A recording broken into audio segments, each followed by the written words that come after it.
Hi, my name is Carolina and I'm here for another experimental demo.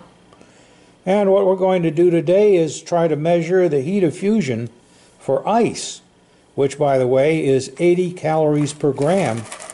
And we're going to try and see how close we can get experimentally.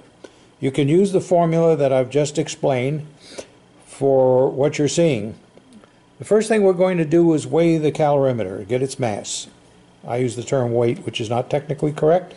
And how many grams is that? 9.90. 9.90 grams. And now, how much water are we going to put in? How many milliliters? 200. 200. Let's pour those in.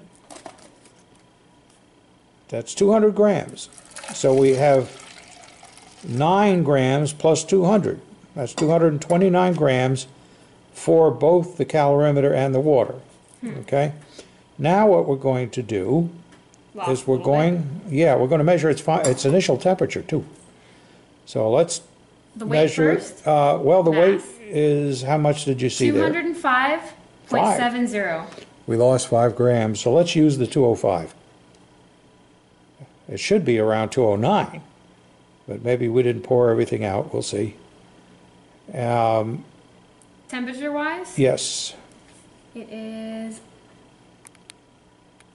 about 40 degrees Celsius. Okay, that's our initial temperature of it's warm water. And we're going to throw some ice in like you would in a hot coffee. So let's put some ice in. We'll see how much we got. Yeah, that's about it. That's good. And we're going to stir it around until the ice melts. All the ice. Is it melting any? Yes. Good. When you put ice into hot water, it melts. That's a big discovery here. Discovery. And have you ever seen that show, Ice Road Truckers? I haven't. No, they drive over ice with big trucks. The lake freezes over in the wintertime up in Alaska, and they drive over it to get to the North Shore. Wow. Yeah. And That's once in a scary. while, well, once in a while they go through the ice with their big semi.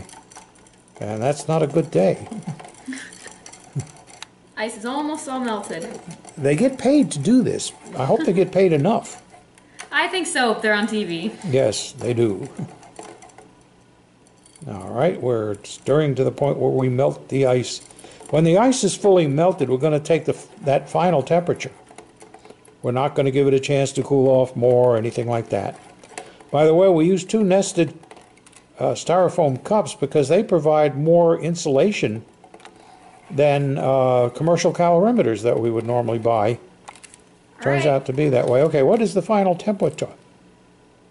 The final temperature is -7 degrees. -7? Let's see here. Oh no. It would be frozen. It's 7.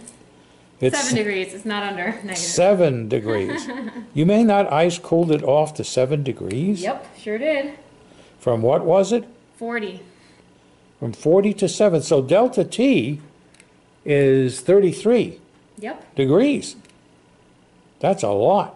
So now let's weigh the whole shebang, the whole thing, so that we can determine the mass of the ice. You subtract the mass of the calorimeter and its water from the mass, from the this final amount of mass, and then that'll give you the mass of the ice that we threw in there. So what is the mass now? 291.18 grams. 291.18, we can just say 291. Those are the figures you're going to use now to calculate the heat of fusion. And again, I'm giving you this one ahead of time. It's 80 calories per gram to melt ice. So we're going to see how close you come and account, or at least try to account for the difference between the 80 and what you get. Okay, thank you.